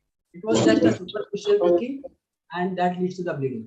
Now we'll come to the next part, that is called the monopolar and the bipolar. So these are the basic two modalities we are using day and day out. So what is the difference between the monopolar and bipolar? So here we have actually whatever we have discussed till now was actually in favor of monopolar, where there is a generator which gives the energy or the electricity flows. Electricity flows through the active electrode, then it goes to the patient, and the patient is the part of the circuit. And again, with the help of the your return plate or dispersive plate, it again flash all the electricity and again send back to the generator, and this is how the monopolar works. So whatever we have discussed till now is actually was in favor of the monopolar. So here the active electrode is at the surgical side, and electrode is at the other side.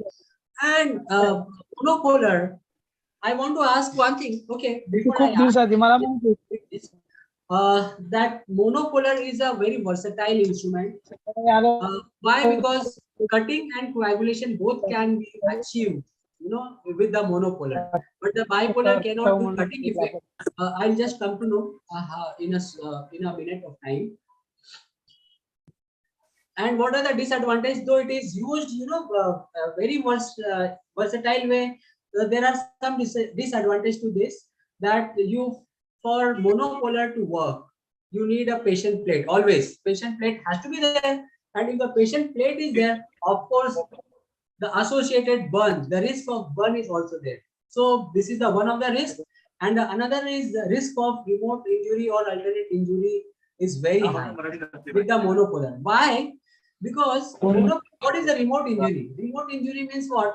You are cooking the uterine artery, and there is a ureter which is going to get affected. So this is you are applying the energy to the uterine, and your ureter gets affected. So this is called as the remote injury. Okay. So why does this happen? So if I want to explain this, we have learned one principle that current flows in the direction of least resistance. Wherever there is a least resistance, wherever it finds no resistance, it will flow to that direction. So whenever you are applying the current for a longer duration and the patient electrode plate is not it is not applied properly, or there is some a problem with your electrosurgical unit, the current which is applied to a particular place will move towards the wherever it gets the chance to flow, like uterine, like your ureter. So ureter has all the sodium and chloride and everything, okay, which is good conductor of electricity. So if you are applying the energy for the longer duration, some of the energy may jump to the ureter and it will flow through that. And when there is a peristalsis of the ureter, sometimes there is a you can see this movement where there will be narrowing of the ureter and then expansion, narrowing, expansion, narrowing, expansion. So whenever it is in a narrow phase, the area is less, and we have seen that birth is inversely proportional to area. So once the area is less and current is flowing through this less area, obviously it is going to generate a high resistance, and this heat which is developed due to the resistance is going to give the ill effect of this current. Okay, so this is how you get the remote injury when you are using the bipolar.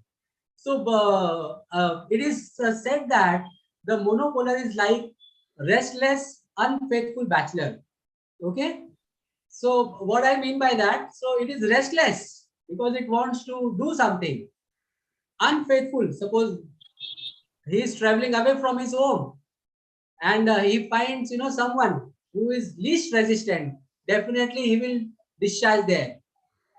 You understand this? What the concept? So we can remember this like it is like a restless, unfaithful bachelor. Wherever there is the least resistance, okay, he will go there and he'll discharge.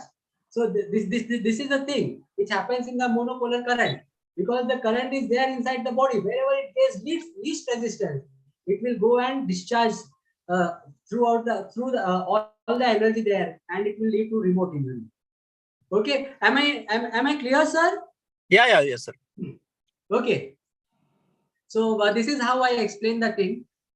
On the contrary, suppose I'm using bipolar. Bipolar is like, whatever current is flowing, it is in between these two electrodes. It is between the two electrodes.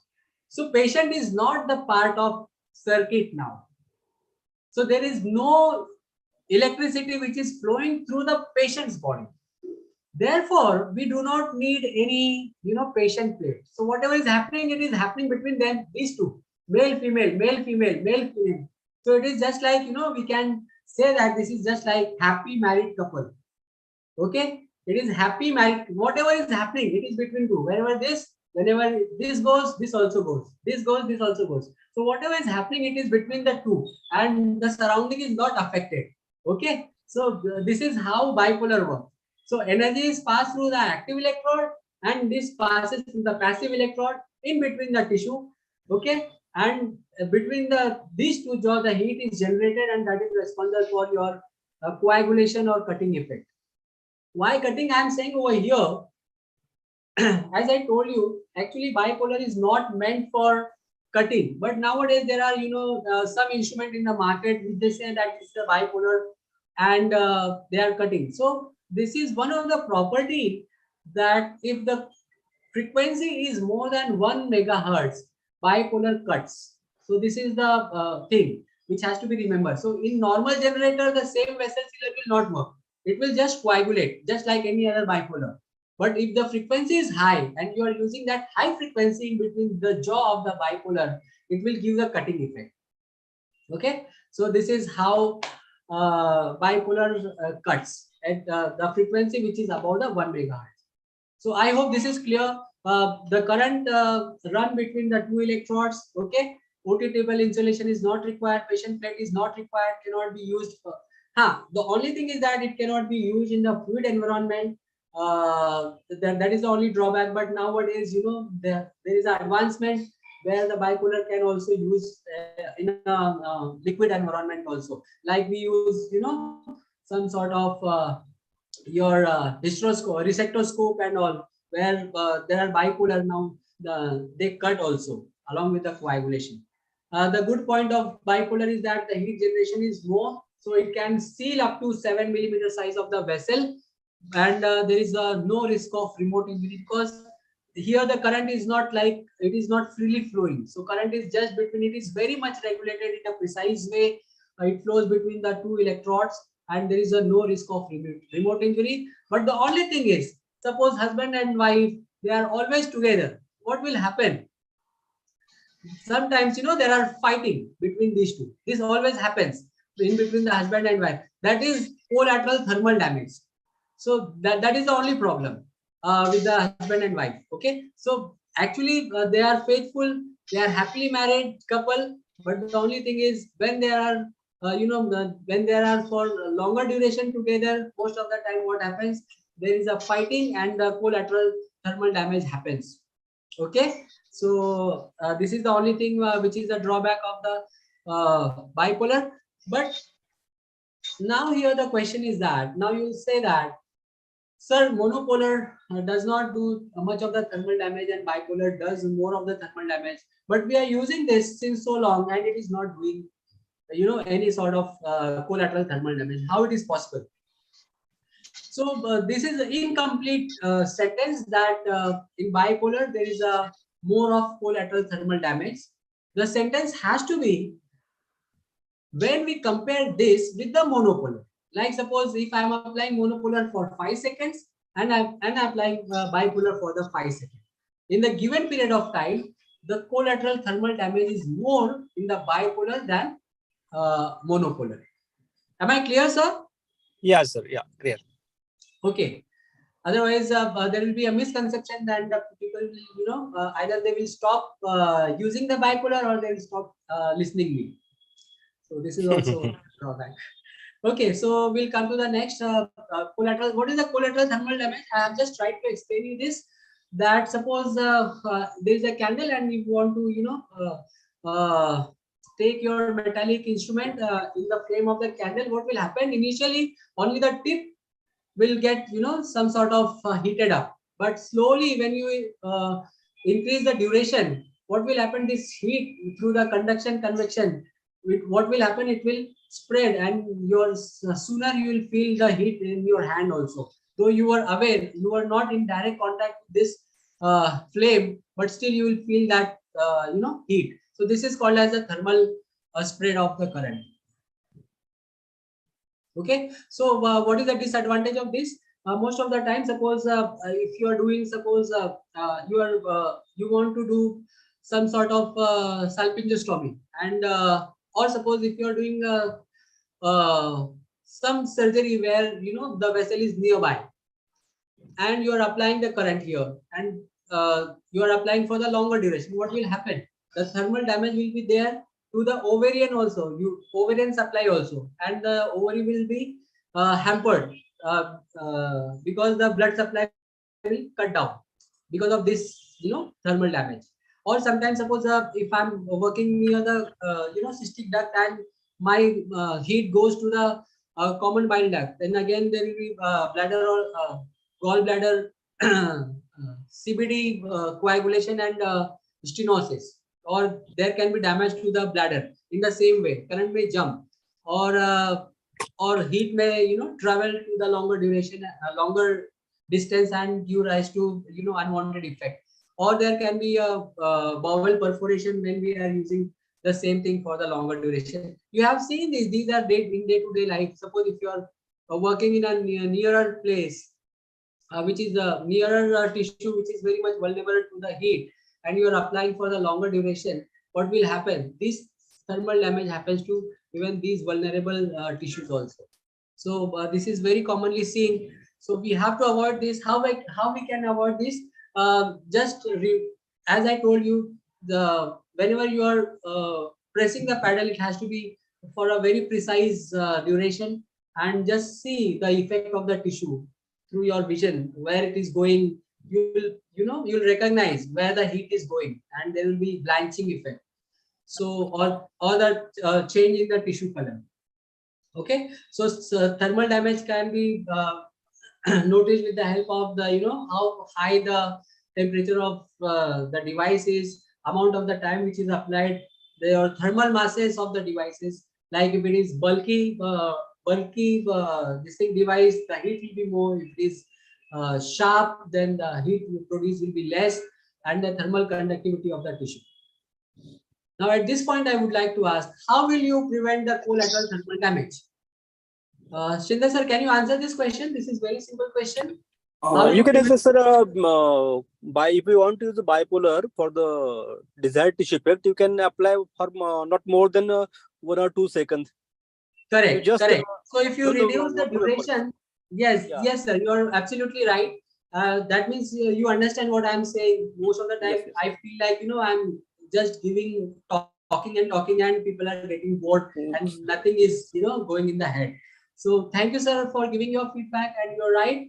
So what we can do, we should always avoid the close proximity with the vulnerable tissue. Like suppose if the bowel or anything is there, intestine is there, just try to manipulate your tissue away from the bowel or anything, and then the shorter activation time, as you rightly said, sir. And then there will be suppose if the vulnerable tissue is there and you want to achieve the hemostasis, instead of applying the current for the longer duration, you can take another method like suturing or clipping the things, rather than applying the high energy in that vicinity. Sir, we have discussed this also, that the underwater current, because here there is a water as a medium, so definitely you are going to use more power. The power setting has to be in between 150 to 200 watts. But the only thing is that when you are using that power, the drawback is that you may get again it is just like monopolar, sir. We are talking about the monopolar. So what you can get the high density current at the site of the patient plate, and you may get burn at the patient plate site. Okay, so there has to be less current, and that can be achieved with the help of these injuries can be achieved with the help of using, instead of monopolar, you can go for the bipolar, where you can use normal saline, and the energy which is used in this place is in between the jaw of the two electrodes, and there is no collateral thermal damage, and patient plate obviously it is not required. At the same time, when we are using the bipolar in the resectoscopy or something, what we can use the normal saline instead of the glycine, and it avoids the unwanted effect of fluid overload or toxic effect of the fluid. So bipolar electrosurgery is definitely, it is more safe than the monopolar electrosurgery which used to happen in earlier time. Now quickly we'll cover some of the hazards. of the electrosurgery. We have seen the effects, but now we are going to see some of the side effects. So there are something like active electrode trauma, then current diversion, dispersive electrode burns, and the smoke inhalation. So smoke inhalation, we know, sir, that whenever we are applying more of the current, the charring effect is there and a lot of smoke is generated. Earlier, we used to see that suppose if the smoke is more, we used to think like the machine is good quality and it is, it is giving that means it is very powerful. But now we know why the smoke is there. I mean, it is the fault of the machine and it is not the positive point of the machine. So we should not get much of the smoke with the good quality machines. Yes. And then we come to the active electrode trauma. So there can be overshooting or there can be insulation failure. Overshooting, like suppose if you are using a monopolar to one side, suppose if you are doing colpotomy and you lost the touch from the side where you want the desired effect, and you are pressing the pedal and your cautery, not cautery, your monopolar, this hook is not in touch. Yes, so you will get the undesired effect. There will be bowel perforation. That is called as overshooting injury.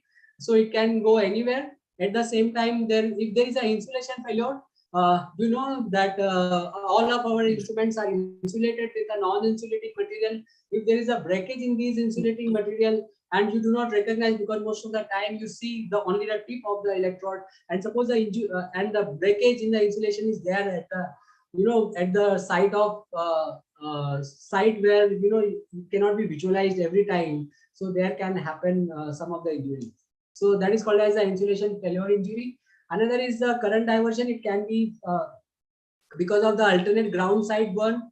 What I mean by this, suppose there is a metal, some sort of metal which is worn by any patient and we do not remove. So current flows to the direction of the least resistance and you may get this unwanted injury. Or sometimes what happens that your patient OT table is not insulated properly, your floor is not insulated properly, so the current can move in another direction, which gives rise to the unwanted injury. And then there is a direct coupling, indirect coupling, and capacitive coupling. We'll just come to this point in coming slides. And then there is a dispersive electrode burns, which we have already covered in the previous slide. So only a few things we'll see here. One is the insulation failure, which we have discussed earlier, sir. Through my pictures, you can understand it better. Nothing to explain much. The same thing is with this. You can see this, sir. Where the current is jumping through the, broken down the insulation part of this electrode. So from there, the patient can definitely get injury. So now these injuries were very frequent in India. Actually, most of the time, suppose when we are working outside the India, there are disposable instruments, and once the instruments are used, they get disposed of, and for the fresh patient, fresh kind of instruments are open every time, because everything is ensured there. Here in India, because of the low budget of the patient, we keep on using the same instrument again and again.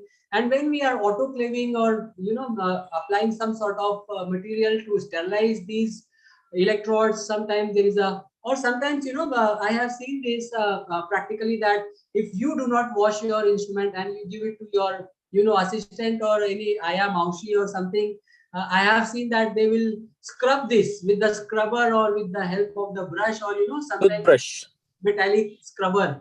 So they will scrub it to clean it properly. And in that case, there are some fine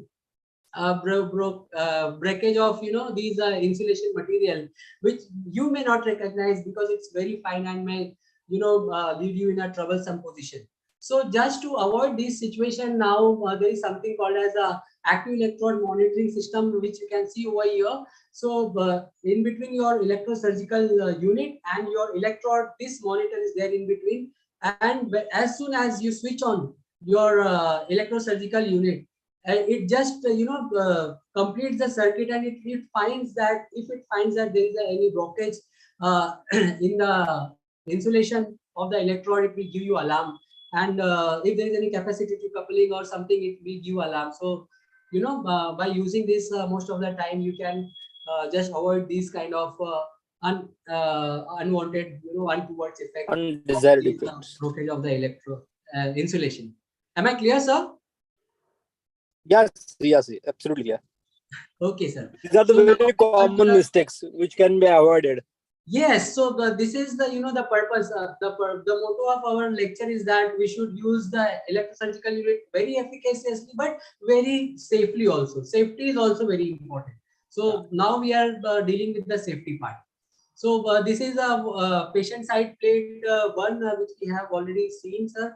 How does this happen? Then direct coupling, we have seen Yes. that your active electrode is in contact with your any uninsulated, like suppose sometimes you are using the suction and you are using the monopolar also. And the tissues are, nearby where you want to suck and you want to coagulate also. I have seen this practice, and I have seen this that most of the time these active electrodes come in contact with uninsulated either your telescope or sometimes with the grasper or sometimes with your suction. And when this uninsulated grasper or suction is in contact with any vulnerable tissue, there is a thermal damage which happens. So this is called as the direct coupling. Then there is a something called as the capacitive coupling. So now, sir, this is slightly difficult to understand, but I will try to make it very simple. What is capacitor? Capacitor is just like, there are two plates which are in the electromagnetic field. One is positive and one is negative. So what happens? Suppose if I am giving electricity to active this plate, what happens? There is a medium here and then there is a passive plate. What will happen? The electricity or electromagnetic field which is generated over here, it tries to go to this plate, and the electromagnetic field which is produced in between these two gives rise to a current that is called as electromagnetic current. Okay, so how it is important in our practice? What happens? Suppose you are using an active electrode here over a metal cannula. Now what will happen? This active electrode is charged. Okay, so it will keep on it will keep on supplying some of the electrical charges, and what will happen? That charge will come to your metallic electrode, and because patient plate is there, now these electrons which are passed to these trocar site or cannula, they will pass through the surface area of the skin of the patient, goes back to the patient plate, and again the current is diverted towards the generator. So this is a circuit which is formed. That means through the generator, the current comes into the active electrode. Here there will be formation of electromagnetic field. Through this, the energy is delivered to your cannula. Cannula is metallic and it is in contact with the skin surface or fat or muscle of the patient. So this electromagnetic field or current which is there in the cannula will disperse into the larger surface area of the patient. Okay, so whatever energy was coming in the active electrode, that is dispersed to the cannula to the patient, and through the patient what will happen? This current is taken back and it is supplied to the electrosurgical unit. So this is how the normally it functions. But suppose there is a condition where you are using a plastic cannula. So what happens? Now this is an active electrode. Active electrode has a charge. Now it will give rise to some sort of electromagnetic field. But earlier, because the metal is a good conductor of electricity, all the charges which were produced were dispersed into the skin via this metal. But here, because it is a plastic, these charges will not get dispersed into the skin or fat of or body of the patient. So what will happen? This charge will be accumulated in between these lumen. Sir, do you understand what I'm saying? Yeah, sir. Okay, so now there is a no passage of these charges to the, it is not getting any sort of way to go to the generator. So they will be accumulated inside this in the narrow lumen of your plastic cannula. And whenever it finds some substitute, least resistance, any tissue which comes in between this, there will be, these charges will get dispersed.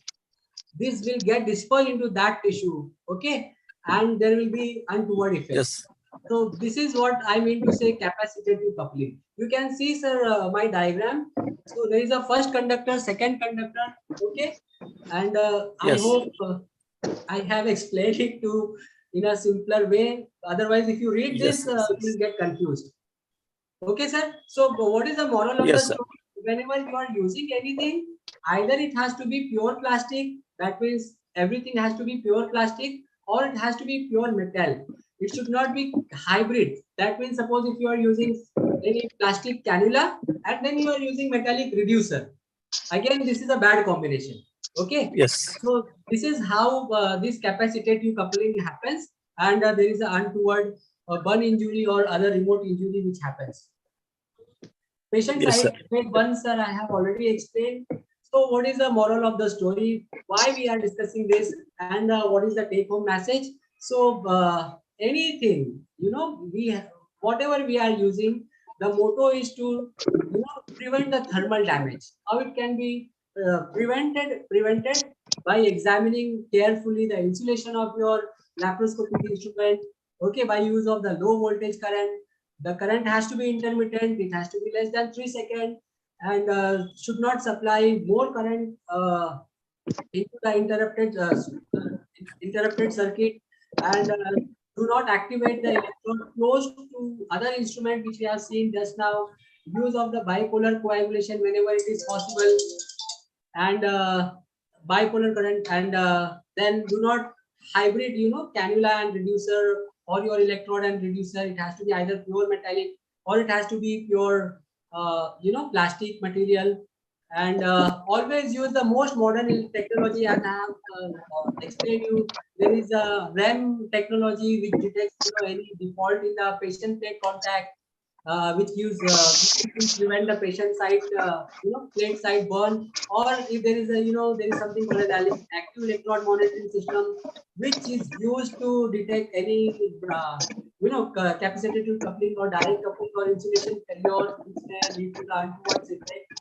And so the technology has to be used. The frequency of the current has to be more than 100 kilohertz, maybe in the range of 500 kilohertz to 3.3 megahertz, and use of the lowest possible power regulation, and keep the best possible visualization of the operating field. Should not be all the vision has to be whenever you are doing any laparoscopic surgery. Just see that maximum length of your electrode has to be under vision, just to avoid capacitive coupling and all. And so what is the conclusion? So conclusion is that the safety of the electrosurgery comes from the understanding of the basic principle which we have discussed now, the tools which we are going to use, the effect on the tissue of these tools or the current, that is very important. The area exposed to the thermal damage has to be considered. It has to be always under your back of mind, that what is there in the vicinity, what you are doing, where you are discharging the current and all, and the kind of damages which may happen due to the mishandling of the electrosurgical devices. It has to be back in your mind when you are using these electrosurgical devices. So to conclude this, this is the only saying which holds true, that it is always the driver who has to be in the control and not the other way. So when you are driving, you have to be under control. You cannot blame your the person who is under your car. Okay. So being a driver, being a surgeon, you are a driver and you have to be under control, rather than blaming other persons for your mishaps which has happened. So this is how I have ended my talk. If there is any question answer, I'm always open to that. Sir, thank you very much. If there is any question, I'm there. If you can ask any question, I'm open to that. Hello, Ajay. Yes, sir. Very much. Thank you, sir. It was a very nice talk. I have few questions. Number one is, does the metal clips cause burn? Metal clips in terms of what, sir? Suppose if you apply a metal clip and you want to, touch the clips. Actually, whatever metal clips we are using, they are titanium made, and mostly they are bad conductor of the electricity. So these are very unlikely because they are bad conductor of these are the inert material which are bad conductor of the electricity. Okay. Thank you, sir. Sir, he is asking. I think he is asking for towel clips. Yeah, sir. I was asking about towel clips. Towel clips. Yes, definitely towel clips.